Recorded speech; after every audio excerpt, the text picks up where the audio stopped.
ভাইয়া, Thailand, Malaysia, সিঙ্গাপুরের visa processing তো অনেক জটিল, সেটা কি সহজ করে দেওয়া যায়? অবশ্যই সহজ করে দেওয়া যায়, কেননা থাইল্যান্ড এমবিসি কিন্তু বাংলাদেশে 2 তারিখ থেকে ই ভিসা দেওয়া শুরু করেছে। সো আপনারা যে কেউ এখন এর আগে যারা ভিএল ছিল, ব্লক ছিল, তারা কিন্তু চাইলেই এই ভিসার জন্য অ্যাপ্লাই করতে পারছেন আমাদের মাধ্যমে, এবং মালয়েশিয়াও কিন্তু ই ভিসা করছে। সো মালয়েশিয়ারও এই ভিসা কিন্তু আমরা অ্যাপ্লাই করে দিতে পারছি আপনাদের হয়ে। আর বাকি রইলো সিঙ্গাপুর, এবং এই সিঙ্গাপুরের এই ভিসাটাও কিন্তু আমরা করে দিতে পারছি। তবে সিঙ্গাপুরের জন্য পাসপোর্টটা প্রয়োজন হয়, কারণ সিঙ্গাপুর পাসপোর্টটা দেখতে চায় সিঙ্গাপুরের যে এমবিসি আছে। সো এই 3টা দেশ হয়ে গেলেই কিন্তু আপনি একটা জোস ট্রিপ একসাথে 3টা দেশে খুবই অল্প মূল্যে আপনি একটা ট্রাভেল দিয়ে ফেলতে পারছেন। ওকে, এই তিনটা কান্ট্রির ভিসা যদি একই সাথে করতে যাই কেমন অ্যামাউন্ট লাগতে পারে? এই ভিসা করতে গেলে নর্মালি আমরা 18,000 টাকা নিচ্ছি।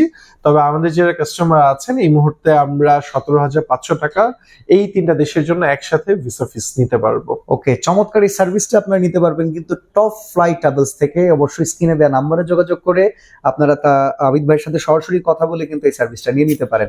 আর তাদের অফিস হচ্ছে Jamuna future park, level 2, 2/A, 13/A। জি।